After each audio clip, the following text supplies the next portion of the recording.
Nah, ini muncul. Akan muncul seperti ini. Nah, ini akan muncul seperti ini. Ini halaman muka. Nah,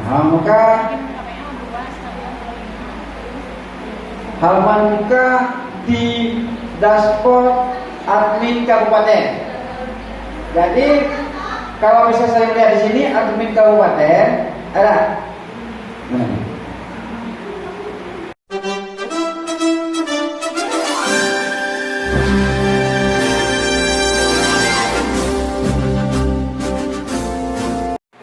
Ibu-ibu dan bapak-bapak akan dipanggil beliau hingga sampai waktunya tiba kita pulang. Bisa dikatakan sampai sore.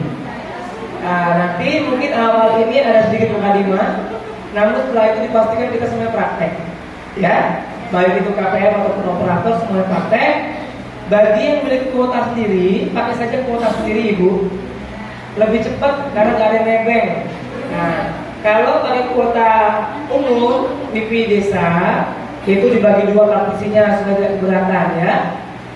Bisa dipahami? Ada artinya yang tidak punya kuota? Saya tidak punya kuota, cuma saya bilang yang tidak memiliki kuota dengan DWP, yang punya kuota pakai kuota sendiri. Oke? Terima kasih kepada Bapak EPM waktu tempat yang kesilakan dan sebelumnya.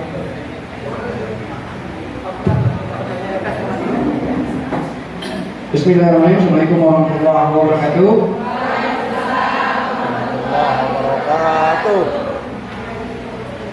Selamat pagi menjelang siang, Bapak Ibu semua yang hadir saat ini. Gimana, masih semangat? Iya nih, semangat. Tapi agak lesu gitu.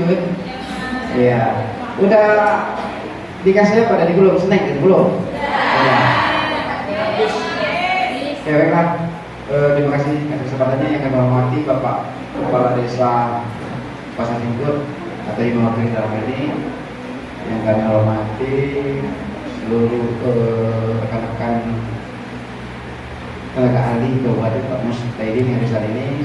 Selanjutnya kami hormati rekan-rekan pendamping desa Kecamatan Simput, Pak Musanto, Pak Muswandi dan Ibu Leni, serta rekan-rekan pendamping lokal desa Kecamatan Simput yang saat ini, serta yang kami banggakan dan kami hormati ibu-ibu peserta pelatihan bimbingan teknis Kata Dewi Kecamatan Simput dan saat ini yang tidak bisa kami buka satu-satu. Alhamdulillah, puji syukur kita panjatkan kehadiran Allah Subhanahu wa taala yang mana pada hari ini kita masih diberi keberkahan, karunia dan kesehatan sehingga kita bisa berkumpul di kantor di aula kerja seperti ini dalam keadaan sehat walafiat. Sehat semua, ibu? Sehat jasmani dan rohani? Alhamdulillah, ada penting kan? Tidak lupa juga kita kirimkan salam dan salawat kepada diri kita, Nabi Muhammad SAW.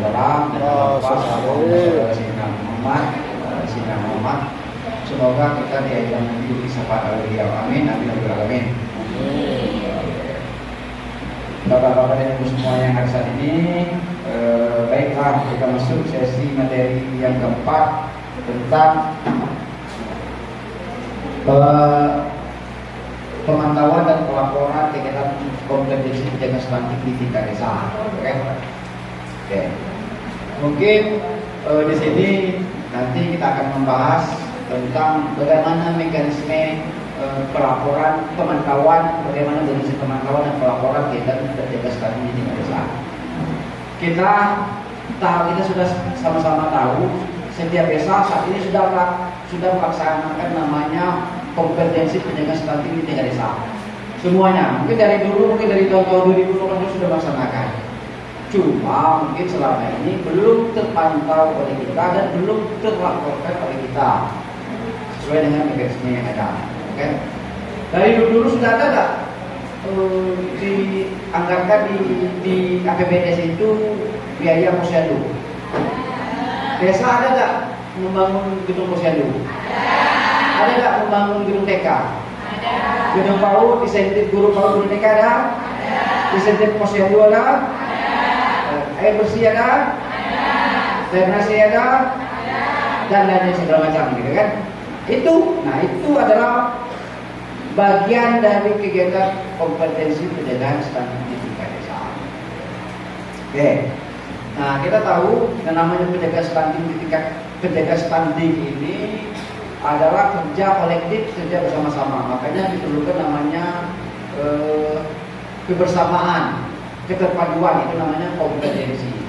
Tidak hanya semata-mata tanggung jawab desa dan juga tidak semata-mata tanggung jawab kecamatan, kabupaten maupun pusat. Semuanya mempunyai tanggung jawab bersama-sama untuk melakukan kegiatan pencegahan ataupun penurunan angka stunting di masing-masing daerahnya. Nah, jadi dalam hal pencegahan stunting ini ada dua bagian. Pertama itu secara spesifik, yang kedua secara spesifik dengan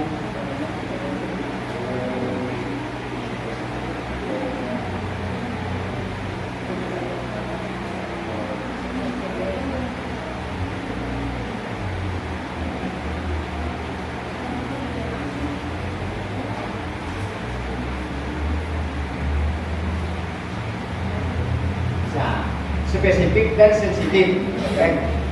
Dua metode pencegahan stunting, dua metode dalam hal kompetensi pencegahan stunting ini adalah pertama adalah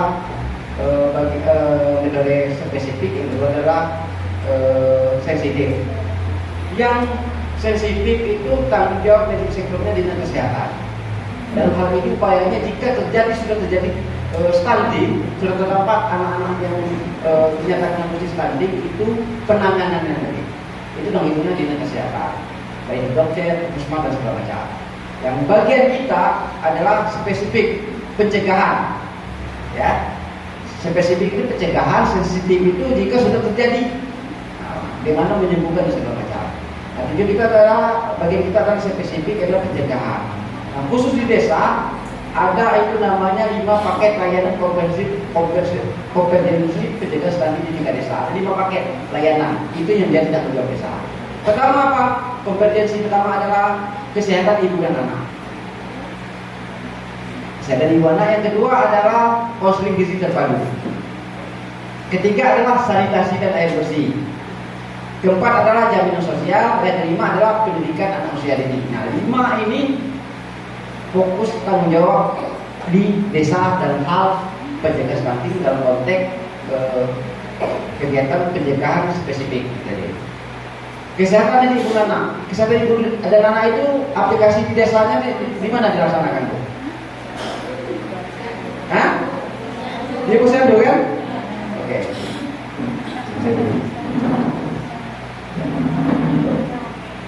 Rutin dilaksanakan setiap bulan. Apa saja kegiatannya di posyandu? Pengecekan ibu hamil, ya. Misalnya di mana ada pencegahan balita dan segala macam, imunisasi, makanya tambahan segala macam. Oke. Tapi di posyandu, siapa yang melaksanakan? Adanya karya posyandu, adanya bidan deh. Yang kedua adalah konseling gizi terpadu. Di mana dilaksanakan? Konseling gizi terpadu di tingkat desa. Ada sudah melaksanakannya di desa konseling gizi? Ya, di posyandu maupun di poskesdes, gitu kan? Anak ibu ini kurang ibu fokusnya makan ini, gitu kan? Jadi kan? Konseling gizi tadi. Berarti di desa. Yang ketiga adalah sanitasi dan air bersih. Itu dilaksanakan di desa juga. Jika masih ada warga desa yang belum bisa mengakses air bersih, jadi kita jauh desa untuk menyediakannya, baik sumber gali maupun pam desa dan segala macam. Yang kedua sanitasi. Makanya dipastikan di desa tersebut tidak ada lagi warganya yang BAB sembarangan.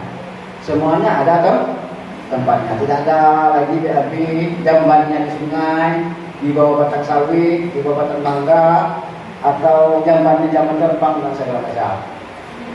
Makanya jika itu masih terdapat, peran desa juga nanti menyadarkan masyarakat. Bagi desa, bagi warga desa tidak mampu, kurang mampu, ataupun miskin yang tidak mampu membangun jamban, itu tanggung desa juga untuk membangun jamban. Jamban yang layak. Jamban yang layak itu apa pengertiannya? Jamban layak itu adanya kloset, terus lagi adanya septic tank. Itu layak. Berdinding itu terus ya, tapi yang penting ada ada CTT.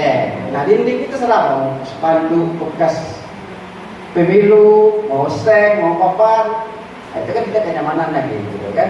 Sehingga yang di lingkar layar itu sudah BAB, disiram, dicuci, kotorannya tersimpan di dalam tanah sehingga tidak lagi lalat bisa berterbangan di sistem acara. Tuh, apakah boleh desa membangun jamban? Boleh. Jika memang terdapat di sini disepakati dalam musyawarah, memang masih terdapat warganya tidak memiliki jamban layak dan rata-rata semuanya warga miskin, desa boleh membangun itu. Kayak sanitasi dan air bersih. Yang ketiga, yang keempat adalah jaminan sosial. Pertama, tugas desa memastikan seluruh warganya sudah memiliki dokumen kependudukan. Apa itu? KK dan KTP. Terus selanjutnya lagi bagi anak yang baru lahir sudah mempunyai akte kelahiran. Selanjutnya lagi memastikan warga-warganya sudah mempunyai BPJS, ya, BPJS kesehatan maupun tenaga kerjaan. Kalau tenaga kerjaan mungkin bisa dikonsultasi oleh tempat dia bekerja, tapi memastikan BPJS kesehatan. Pastikan. Jika memang warganya warga miskin kurang mampu, tugas desa itu bagaimana melaporkan kepada kabupaten agar bisa dikausir melalui kabupaten. Ya, itu. Yang kelima adalah pendidikan anak usia dini. Semua desa sudah mempunyai PAUD TK? Kira-kira semua warganya, anak-anaknya sudah aktif di PAUD? Nah, itu tugas desa juga memastikan. Mulai dari gedungnya, mulai dari gurunya, mulai dari fasilitasnya segala macam tanggung jawab desa untuk membangun fasilitas namanya PAUD. Pendidikan anak usia dini, baik itu playgroup maupun taman kanak-kanak. Oke, jadi 5 ya tanggung jawabnya. Nah, yang kelima tanggung jawab inilah nantinya yang 5 kegiatan inilah nantinya menjadi tanggung jawab Ibu KPM untuk melakukan pemantauan. Desa menganggarkan setiap tahunnya ratusan juta untuk kegiatan pendidikan stunting. Sampai sejauh mana efektivitasnya? Sudah berjalankah apakah tidak? Sudah berapa banyak masyarakat sudah tersentuh melalui pendidikan stunting semua macam itu? Makanya nantinya melalui pemantauan ini akan terukur dan terarah. Oke, itu namanya seperti itu. Nah, pemantauan ini dilakukan oleh KPM. Kegiatannya apa? Setiap bulan. Pemantauannya dilakukan setiap bulan oleh KPM. Kantinnya KPM. Oke. Melalui apa nantinya? Nantinya melalui aplikasi namanya EHDW. Cukup datang ke posyandu, ke kantor desa atau pengurus desa melalui HP, tanya-tanya langsung ikut ke desa. Ya. Oke, nanti kita kenalkan nanti. Oke, sudah buka. Lanjut. Oke, kedua, pemantauan ini pertama adalah memahami jenis data, layanan, sasaran, cakupan layanan yang sudah diterima, sasaran yang harus diikut. Oke, nanti ibu nanti memastikan memahami jenis data apa saja yang dibutuhkan seperti layanan, sasaran, dan yang kedua adalah memahami tahapan penginputan data sampai dengan pelaporan. Mana Bapak Ibu nanti memahami tujuan penginputan data sampai dengan pelaporan. Yang ketiga adalah memahami cara melakukan penginputan dan penggunaan aplikasi EHDW secara keseluruhan. Oke, manfaat pendataan pertama sebagai dasar penentuan kebijakan. Nanti dari hasil pendataan Bapak Ibu nanti keluar data itu dipakai untuk menentukan kebijakan ke depannya seperti apa. Gitu kan? Yang kedua adalah sebagai bahan untuk penyusunan rencana kegiatan berikutnya.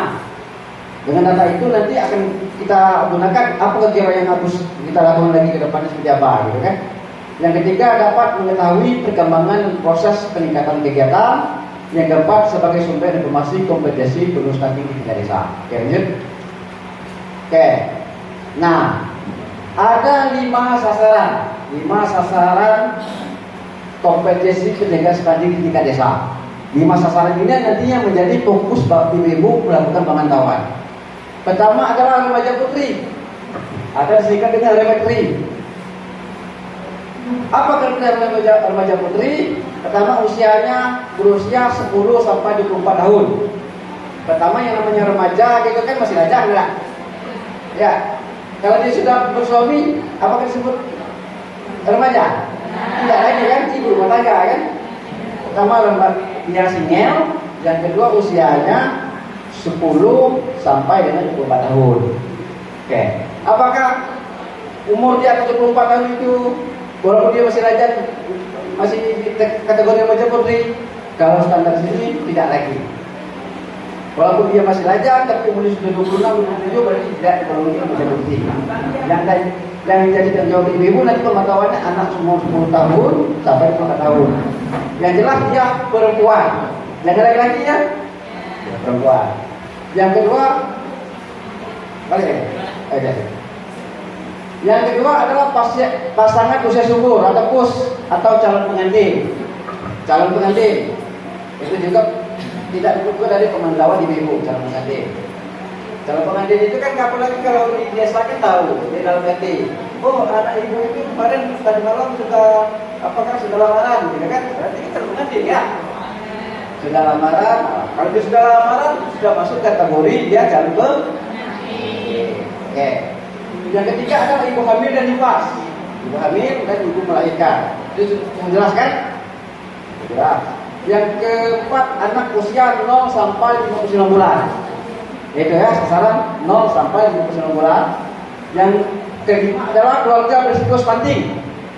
Nah, keluarga berisiko stunting ini adalah keluarga yang memiliki satu atau lebih faktor risiko stunting dari keluarga yang memiliki anak remaja putri, calon pengantin, ibu hamil, anak usia 0 sampai 23 tahun dan 23 bulan, dan anak usia 24 bulan sampai 29 bulan, berasal dari keluarga miskin, pendidikan orang tuanya rendah, sanitasi lingkungan buruk, dan air minumnya tidak layak. Itu namanya keluarga berisiko stunting. Yang apakah dia ada istrinya yang hamil, atau punya anak bayi, atau calon pengantin dan putri, dia kalau miskin, tidak disenang asasi bersih dan sanitasi yang buruk, dia berisiko stunting. Nah, itu perlu menjadi pendataan kita. Oke, lanjut.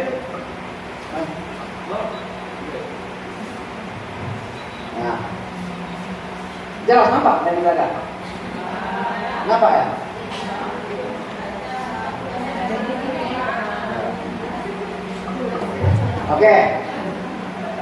Oke, sasaran stunting bersumber dari pertama, remaja putri.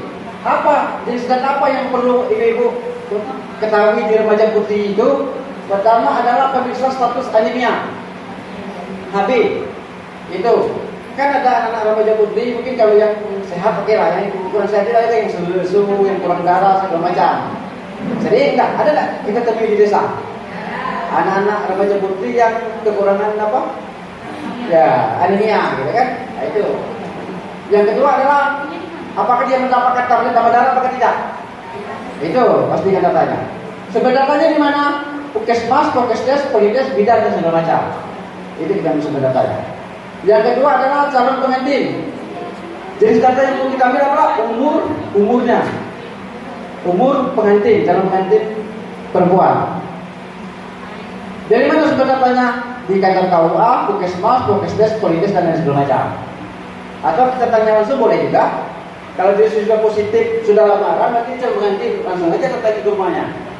Tanya, minta KTP segala macam. Selanjutnya lagi calon pengantin. Yang kedua umur calon pengantin. Yang kedua calon ibu menerima tablet tambah darah. Kan pesanan ini kan kalau dia mau calon pengantin dia sudah apa? Diwajibkan minum tablet tambah darah kan? Nah itu pastikan itu dia sudah menerima tablet tambah darah atau tidak. Yang kedua pemeriksaan kesehatan pranikah. Ada kan vaksinnya? Vaksin. Selanjutnya lagi yang ke-6, yang keempat mengikuti bimbingan atau counseling persiapan perkawinan di kantor KUA. Bimbingan pranikah. Nah itu data yang perlu kita ambil, kita pantau untuk calon pengantin. Yang ketiga adalah ibu hamil dan nifas. Nah jenis data yang perlu kita, pertama faktor resti. Dia risiko tinggi atau tidak? Resti itu faktornya apa? Penyebab kira-kira. Gimana Pak? Pertama mungkin usia. Kalau dia usia sudah 65 tahun hamil, itu kan risiko tinggi ya? Yang kedua jarak anak. Anak pertama baru 5 bulan dia mau melahirkan lagi, gitu kan? Yang ketiga faktor kesehatan kan? Apakah diabetes, darah tinggi, dan segala macam. Nah itu seperti ini. Oke, yang kedua adalah pemeriksaan kehamilan trimester per 3 bulan, minimal 2 kali.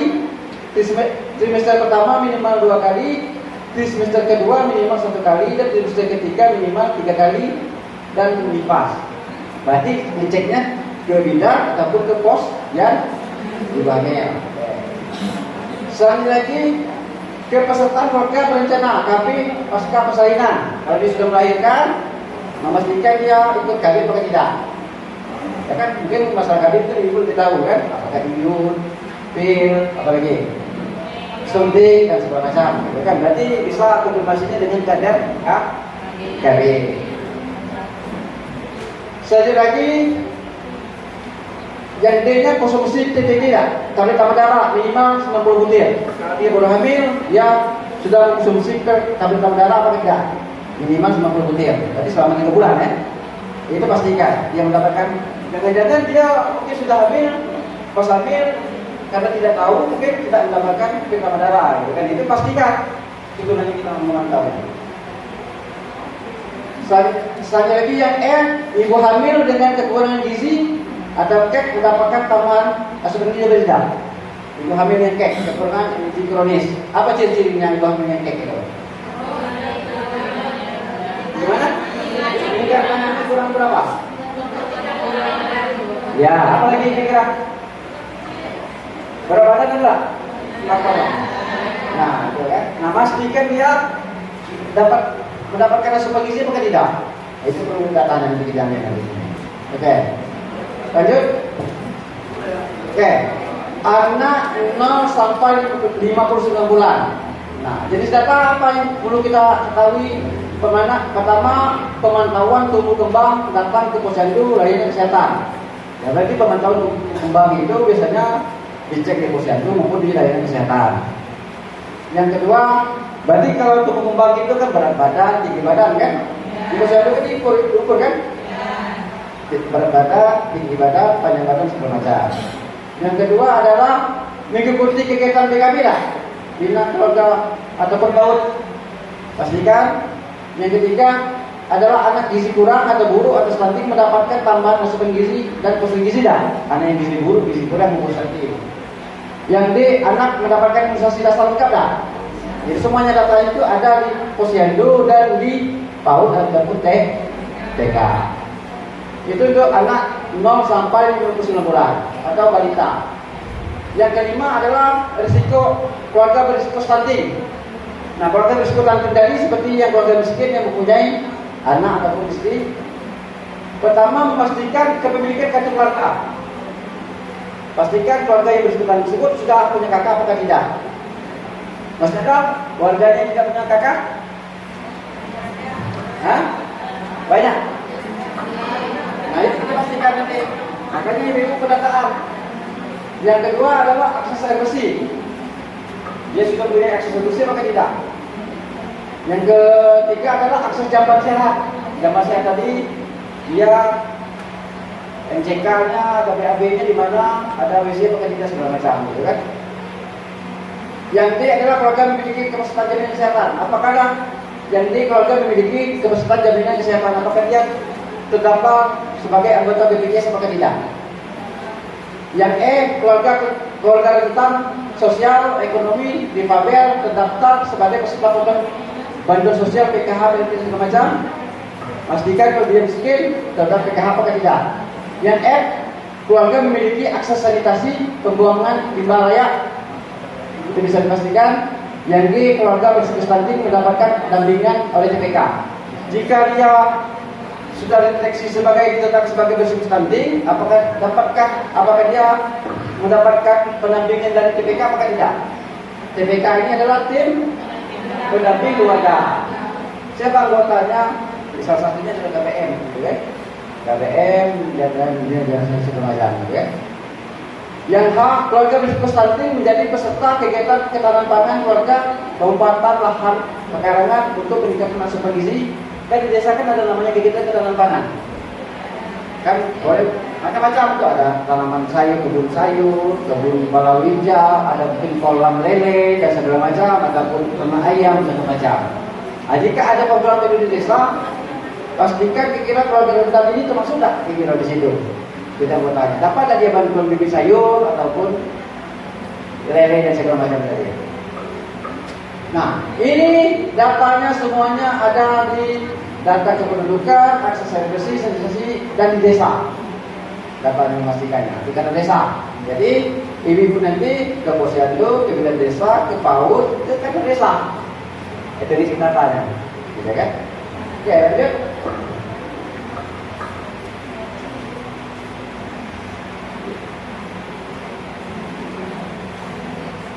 Oke, nah tugas KPM deh.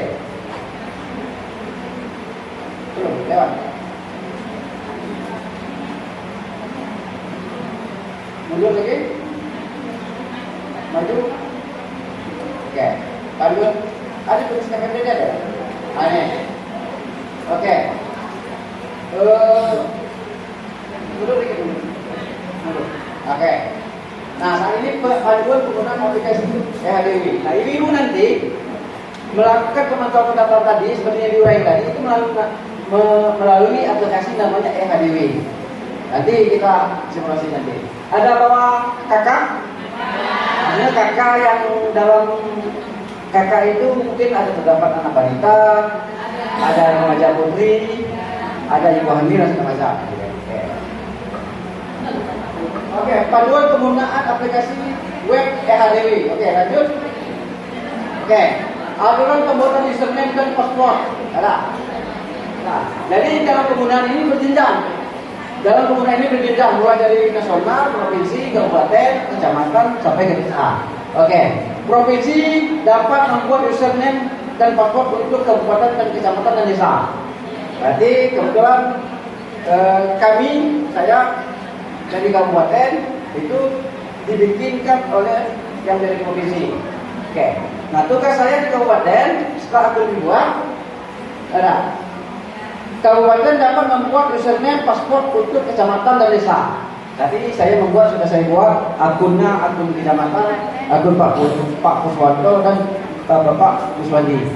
Jadi satu lagi kecamatan nanti membuat namanya akun desa. Kecamatan nanti membuat namanya akun desa. Nah, akun desa nanti namanya admin desa. Nah, dalam satu desa itu hanya boleh satu admin. Dalam satu desa itu hanya boleh satu admin, satu akun admin desa. Nah, tugas admin desa nanti membuat namanya akun KPM. Oke, lanjut. Nah, tugas KPM. Pertama, memastikan penerima manfaat mendapatkan layanan secara lengkap. Yang tadi kita uraikan tadi, memastikan semua sasaran tadi mendapatkan layanan lengkap secara lengkap atau tidak. Yang kedua, mendata sasaran. Mendata sasaran itu tadi berapa ibu hamil, berapa balita, berapa remaja putri, calon pengantin, rumah tangga bersih stunting tadi didata. Yang ketiga, mendata layanan. Mendata layanan apa saja yang ada di desa. Mulai dari dusun 1, dusun 2, dusun 3, jumlah penduduknya, jumlah posyandu, jumlah PAUD atau TK, puskesmas dan segala macam di data.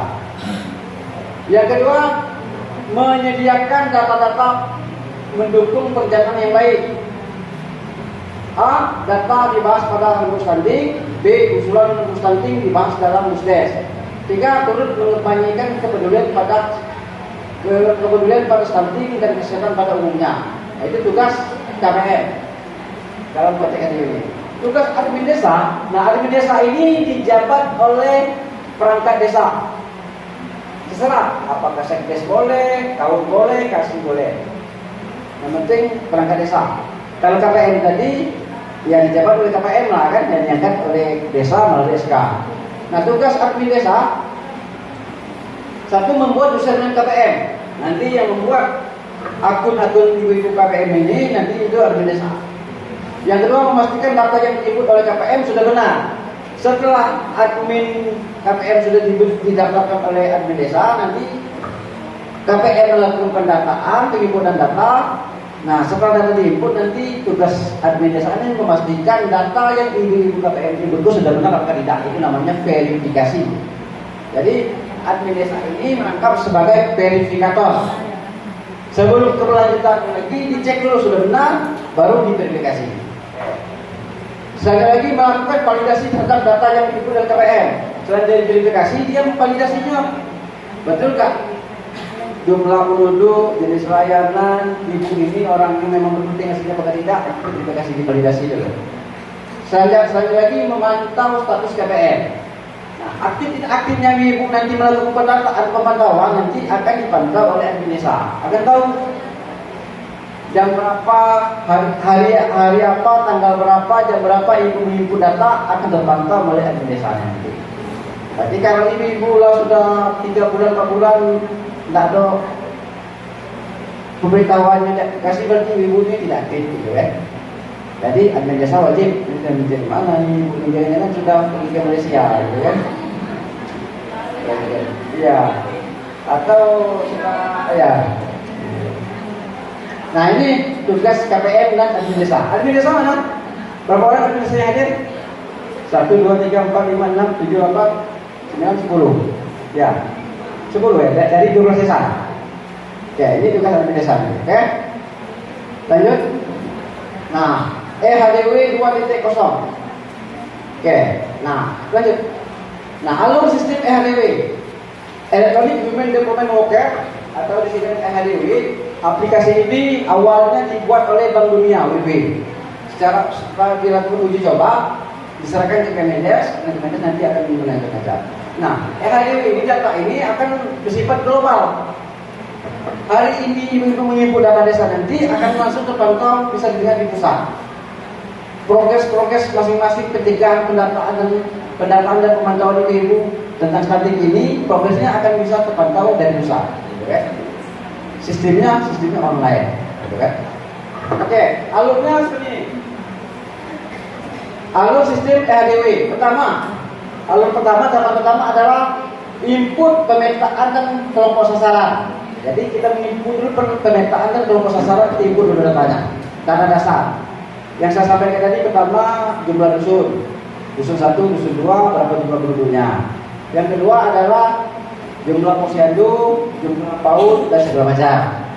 Ketiga kelompok sasaran, rumah tangga sasaran itu berapa orang, siapa kelompoknya semacam akan diinput itu. Setelah ini diinput, KPM melakukan penginputan data sasaran sesuai dengan jenis layanan yang akan didapat melalui aplikasi. Diinput dulu. Setelah diinput ini, yang kedua adalah verifikasi data sasaran. Ya. User desa melakukan pengecekan apakah benar terdapat sasaran seperti tidak. Di dalam konteks ini ada admin desa. Setelah diinput pemetaan tadi, dicek oleh admin desa sudah benar apakah tidak. Kalau sudah benar langsung di-okekan oleh admin desa. Setelah verifikasi data sasaran selesai, yang ketiga pemantauan. Tugas KPM lagi, pemantauan. Data sudah diinput tadi, itu dicek lagi.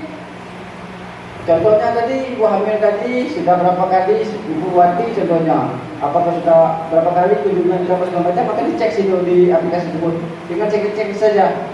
Cek imunisasi 1, imunisasi lengkap, segala macamnya. Tambah darah, segala macamnya. Di situ ada layanan, tinggal checklist saja di HP, ya. Oke. Begitu juga dengan balita dan segala macamnya. Nah, pemantauan. Setelah pemantauan selesai, perhitungan skor, langsung keluar skornya. Sudah pemantauan langsung keluar skornya. Dari persentase skornya, persentase skor dari pemantauan tadi berapa persen secara global desa ini, budget standingnya. Kalau baru 30% berarti masih rendah, tapi kalau sudah 70% itu sudah tinggi, gitu kan? Akan langsung dibaca. Terbaca oleh kita sendiri, admin desa, admin kecamatan, admin kabupaten, provinsi maupun pusat. Nanti kita bukan lagi. Oke, perhitungan skornya. Selanjutnya lagi validasi skor. User desa melakukan pengecekan kembali hasil perhitungan validasi skor tadi. Tadi perhitungan skor tadi itu dihitung langsung oleh sistem otomatis. Nanti setelah perhitungan skor nanti divalidasi oleh admin desa, nanti memastikan apakah skor yang muncul di dashboard EHDW tersebut sudah benar atau tidak. Nanti divalidasi oleh admin desa. Setelah itu benar, langsung publish data. Data yang telah tervalidasi akan terpublis ke dalam halaman publik dan dapat digunakan dalam hal untuk apapun. Langsung terpublikasi di web dari Status. Jadi sehingga seluruh nasional bisa menyaksikan. Akan tergabung ke progres desa, akan tergabung ke progres kecamatan, akan tergabung ke progres kabupaten, provinsi maupun ke nasional. Itu. Oke, lanjut. Oke. Ini tahapan penginputan data. Input pemetaan pertama dusun kita petakan dulu tadi. Dusun 1, dusun 2 tadi berapa jumlah penduduknya? Hafal jumlah penduduk dusunnya? Ya kalau apa tanya apa ya? Yang kedua PAUD berapa unit PAUD yang ada di desa? Apa nama PAUDnya? Berapa jumlah muridnya? Yang ketiga adalah Polides dan Progresdes. Ada apa tidak? Yang keempat adalah Posyandu. Posyandu di suatu juga nama Posyandu sudah baca. Itu input pemetaan. Selanjutnya input biodata penerima manfaat. Nah, input biodata penerima manfaat ini keluarga sasaran, remaja putri, calon pengantin, anak usia 0 sampai 59 bulan dan ibu hamil. Ini data-datanya. Makanya kita butuh namanya fotokopi KK tadi. Oke, kan? Setelah itu checklist layanan penerima manfaat. Setelah data ini sudah input pemetaan biodata ini sudah diinput, diverifikasi oleh admin desa, validasi oleh admin desa, setelah divalidasi baru bisa melakukan tahapan berikutnya lagi. Checklist layanan tadi. Menerima tablet tambah darah, imunisasi lengkap, itu lagi layanan apa segala macam, itu checklistnya. Nah setelah itu baru namanya ke village support card tadi, namanya village support card tadi yang skornya skor tadi. Nah kalau ini sudah village support card inilah nantinya data ini bisa di-download dan bisa di-upload oleh desa, dan ini juga sebagai salah satu syarat pencairan dana tahap terakhir bagi desa. Berarti kalau pemantauan stunting tahun 2024 ini, data ini akan digunakan untuk tahun 2025 besok sebagai syarat untuk pencairan dana. Oke, lanjut. Nah, oke, sampai di situ kira-kira ada yang mau tanyakan sebelum buka aplikasi? Cukup jelas? Oke. Istirahat jam berapa? Panitia? Berapa? 9.45. Istirahat. Istirahat jam 12. Berarti ada 15 menit lagi. Oke. Saya coba buka dulu apa? Ya, buka ini. Ya.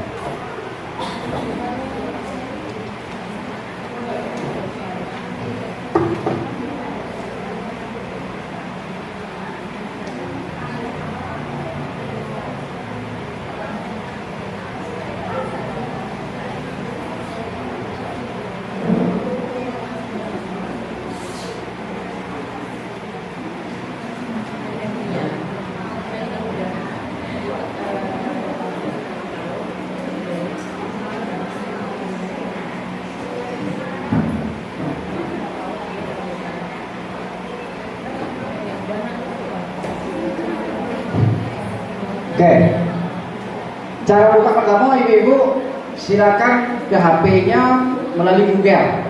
Cari di Google itu nama ketik EHDW, ketik aja EHDW, gitu kan?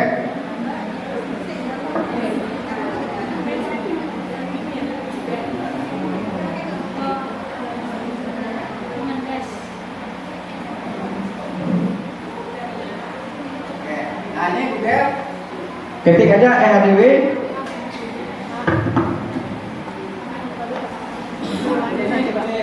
Yang di depan tekan enter. Nah ini ya. Nah pas tekan enter di Google, klik yang pertama muncul Kementerian Desa, EHDW Kementerian Desa. Klik aja. Nah klik.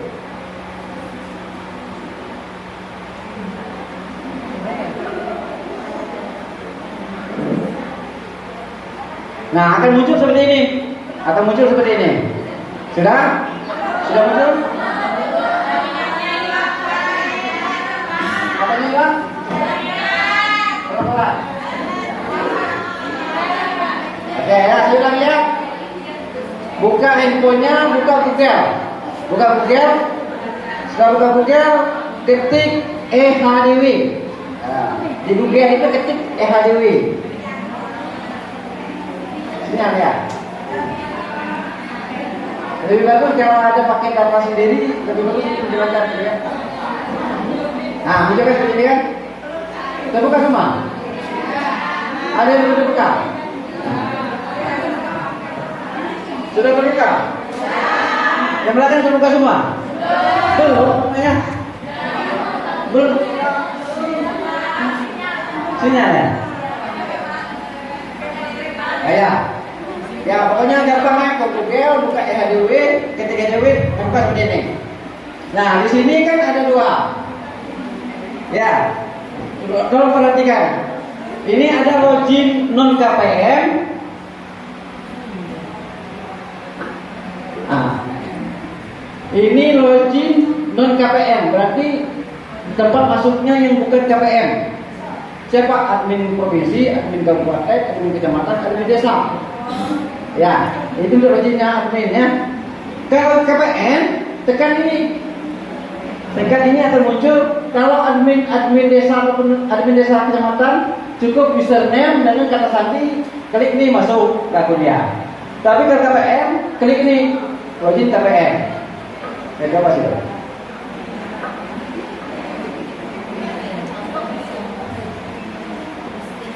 Nah, ini saya coba buka login KPM.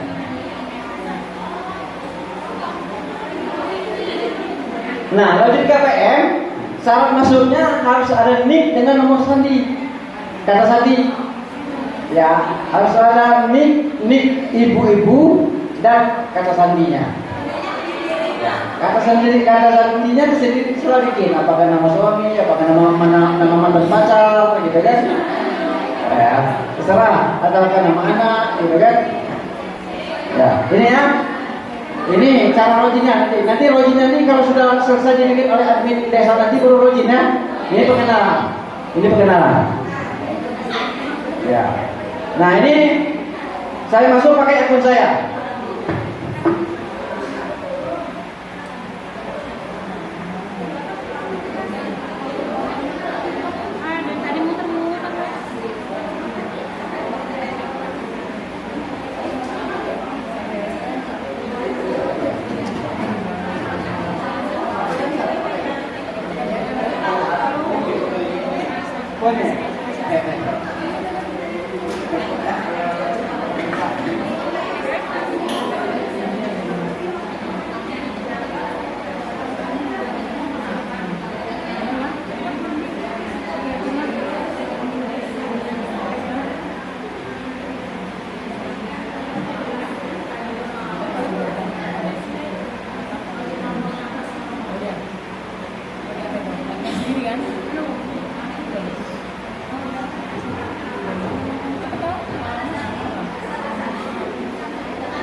Akan muncul seperti ini.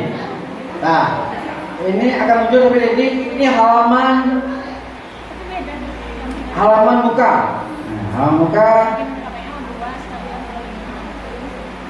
Halaman muka di dashboard admin kabupaten. Jadi kalau bisa saya lihat di sini admin kabupaten ada.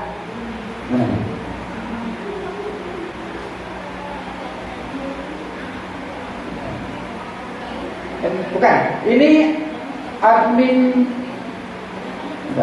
Salah. Nah, ini admin secara nasional. Ini admin secara nasional. Bisa lihat, baru 35,38%. Ini. Kita bisa lihat sini. Kalau masih merah berarti 0 di bawah 50% masih merah warnanya, di bawah 75% kuning, di atas 75% itu hijau nantinya. Nah di sini bisa dilihat skornya remaja putri, jumlahnya 128 remaja putri. Bukan, ini skor kabupaten, sorry, ini skor kabupaten ya. Ini skor kabupaten, ini remaja putri Ya, remaja putri baru skornya baru 53,70%, calon pengantin sudah 100%. Ini keluarga sasaran 44,72%, anak 0 sampai 15 bulan 30,80%, ibu hamil dan lipat 48,70%. Ini skornya loh. Ini skor di level kabupaten. Oke. Nah, saya kalau mau melihat skor di tingkat kecamatan, kita coba buka kecamatan Singkut. Nah, kita buka kecamatan Singkut. Oke.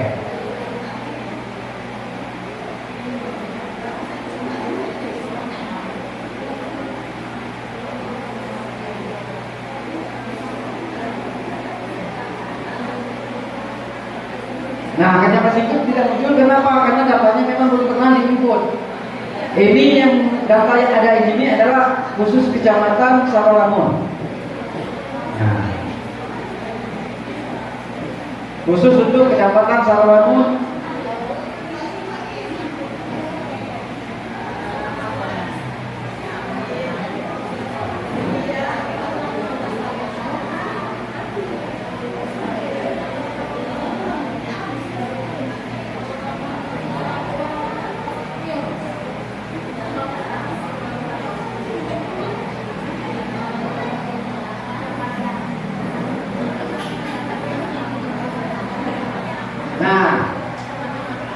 Ini kita buka skornya untuk desa kecamatan Selamu, desa Ujung Tanjung. Kemarin sudah melakukan penginputan, itu secara keseluruhan pertanyaan baru skornya baru 18,2%. Itu penginputan untuk tahun 2024 ini. Gitu kan? Ini.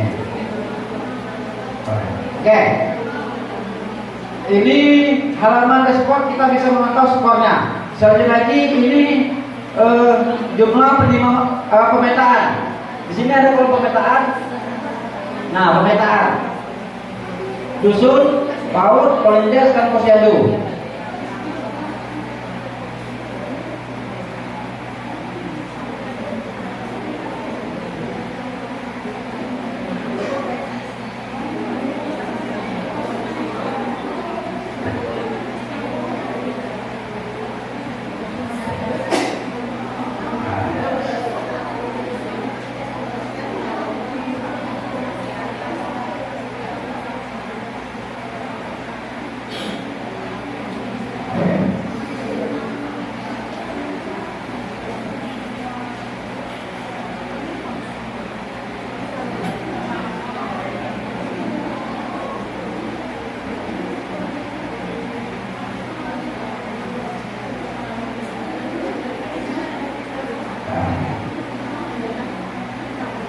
Nah, ini contoh penginputan. Kita melihat data per dusun. Di sini sudah muncul datanya dusun 1, dusun 2, dusun 3 itu desa Pengedaran, Kecamatan Pau yang sudah diinput sini. Pengedaran, Pau, Samaran, Taman Bandung dan segala macam. Kebetulan mereka sudah juga kemarin melakukan bintek. Ini terinput data sudah sini, sudah lihat datanya. Lokasinya desa, kecamatan, kabupaten, tanggal penambahannya sudah situ, ada situ.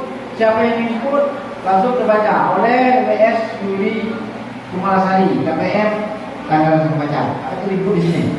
Ini contoh. Tanggal perubahan Mustika admin desa. Akan terbaca di sini untuk melihat kata-katanya mulai dari dusun ke segala macam. Ini data pemetaan, ini data penerima manfaat. Keluarga sasaran bisa lihat di sini. Nantinya kalau admin desa itu hanya bisa melihat desanya sendiri, tidak bisa melihat desa-desa lain. Kalau desa admin kecamatan hanya bisa melihat desa-desa dalam wilayah kecamatannya masing-masing. Kalau admin kabupaten seperti saya bisa melihat desa-desa se-kabupaten. Mana yang sudah juga bakal kita, karena kita di sini. Jadi adanya aktivitas penghimpunan data ibu KPM ini akan bisa terpantau oleh admin desa. Oke ya, tanggal berapa, jam berapa penghimpunan data. Ini jumlah sasaran segala macam bisa dari sini. Ini untuk admin. Berarti daftar usernya. Daftar usernya. Daftar usernya itu daftar orang yang sudah kita daftarkan ke aplikasi ini. Contohnya admin desa mau melihat. Admin desa mau melihat bisa melihat di sini siapa saja nama-nama KPN yang terdaftar itu bisa dilihat di sini. Kita wajibkan ataupun penambahan admin ataupun penghapusan admin, penghapusan usernya. Contohnya ibu ini kalau tidak aktif lagi, tapi masih tetap di sini bisa dihapus oleh admin. Atau ada lagi yang pengajian baru lagi bisa ditambah lagi. Itu admin ya, yang bisa. Nah ini contohnya ruang terbuka segala macam. Nanti untuk jendela atau dashboard dashboard KPM nanti kita coba buka melalui pakai username KPM.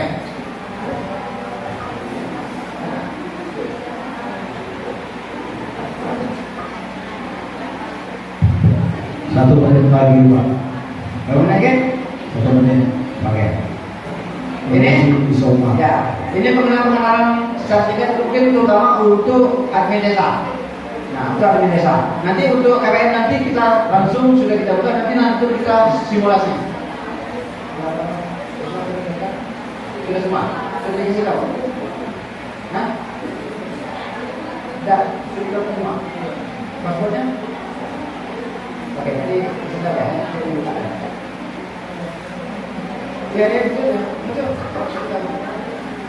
Oke, yang admin dasar tadi yang di luar nama sudah terdapat semua di sini. Nanti saya akan buka ya. Paspornya nah, paspornya begini. Oke, adminnya desa kan? Desa apa saja itu? Admin sih, oke. Ya, untuk admin desa silakan coba buka melalui HP-nya. Username-nya adalah admin masing-masing desa. Contoh, desa Pasar Singkut. Nama username-nya adalah admin Pasar Singkut. Huruf kecil semua. Ya, tanpa spasinya admin Pasar Singkut tanpa spasi huruf kecil. Nah, passwordnya untuk sementara itu 1 sampai 8. Nanti setelah login nanti silakan ganti passwordnya.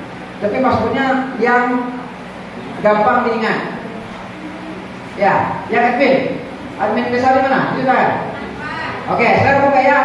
Username-nya pangkalnya admin, ujung selanjutnya nama desa masing-masing. Contoh admin desa Siliwangi, berarti admin Siliwangi. Ya, admin Bukit Tigo, admin apa lagi? Sungai Gelang, admin Simpang Ibu. Paspornya 1, 2, 3, 4, 5, 6, 7, 8. Ya, itu paspornya. Nanti setelah masuk bisa nanti silakan diganti paspornya silakan. Oke, kalau mau ganti.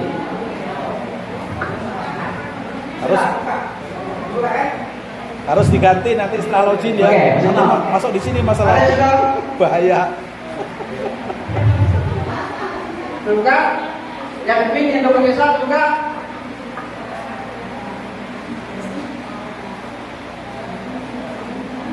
Sudah dibuka semua belum? Oke, ya. Nanti kita sama-sama buka ya. Sebelum buka nanti kita silakan nanti kamu praktekkan pembuatan akun KPM.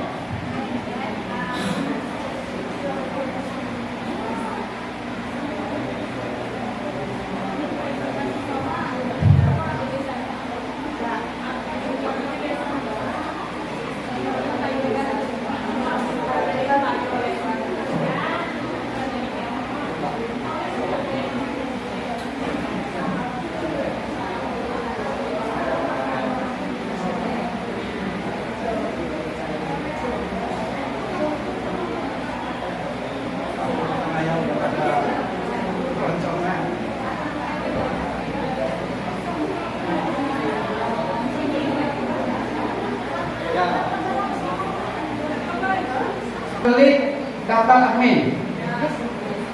Bukan daftar admin, tambah user. Ada tambah user? Ada.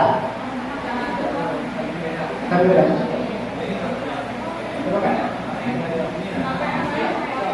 Ya KPM. Ya KPM, daftar KPM. Nah, ada tambah KPM, tambah KPM. Nanti kita buka ini, saya buka KPM ini.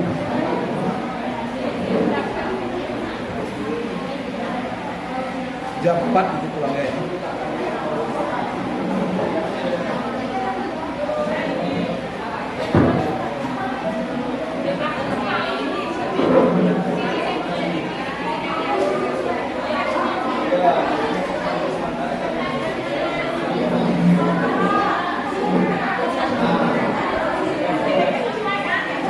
Ini KPM, ini klik KPM, muncul nanti daftar KPM, kinerja dan upah. Klik daftar KPM.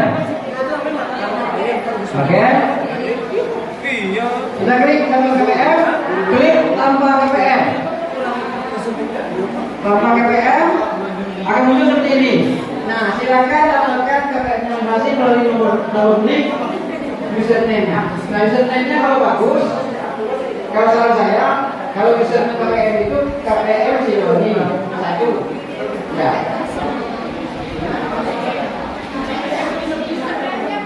Bagusnya kan saran saya, atau boleh usul KPM usul 2, silakan. Ya. Username-nya, ya boleh usul 1 atau apa? Ya. Kalau saran saya supaya lebih gampang, KPM masa singgung 1, KPM masa singgung 2, KPM masa singgung 3. Hah? Ya, satu ya. Ya. Daftarnya satu dulu.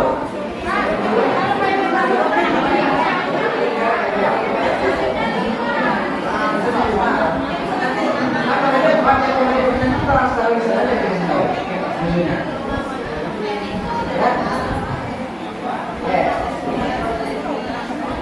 Ya, nama username-nya bikin nama username-nya yang gampang ingat, ya.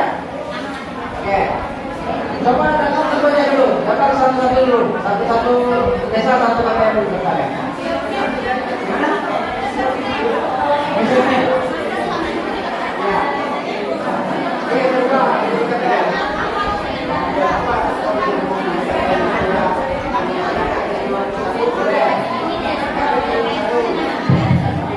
Oke, yang untuk peserta bisa ambil nomor undiannya di tengah.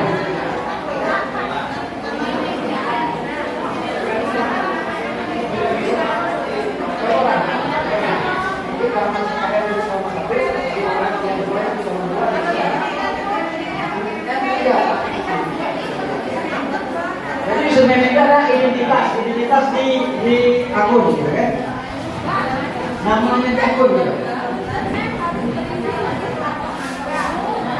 Atau boleh kasih nama boleh, nama KPM itu boleh kan? Contohnya namanya Wati, ada? Ya, ya. Halo, mau berlihat? Jadi username KPM boleh juga nama KPM itu. Wiwi, KPM Wiwi. Hah? Ya, kalau gede bagusnya kalau kecil semuanya. Ya, ya. Kalau lebih keras lagi nama boleh juga. Wiwi, ada lagi Wati, satu lagi Ella, gitu kan?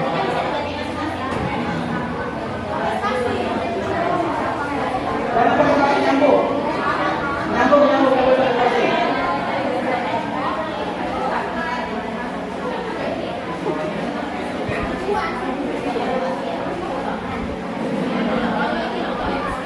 Bikin aja satu dulu.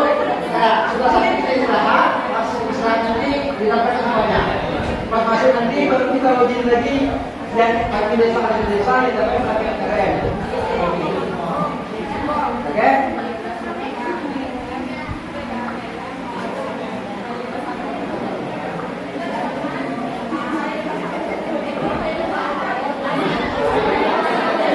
Apa?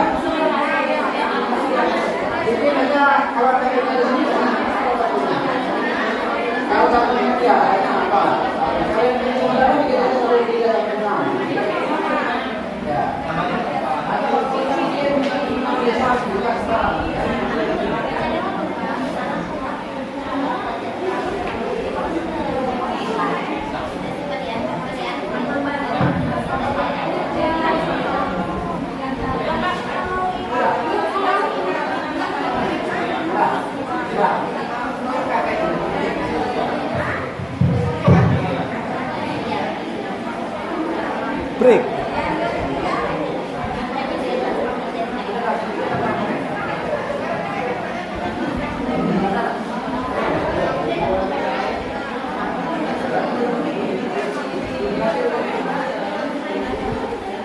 bulan.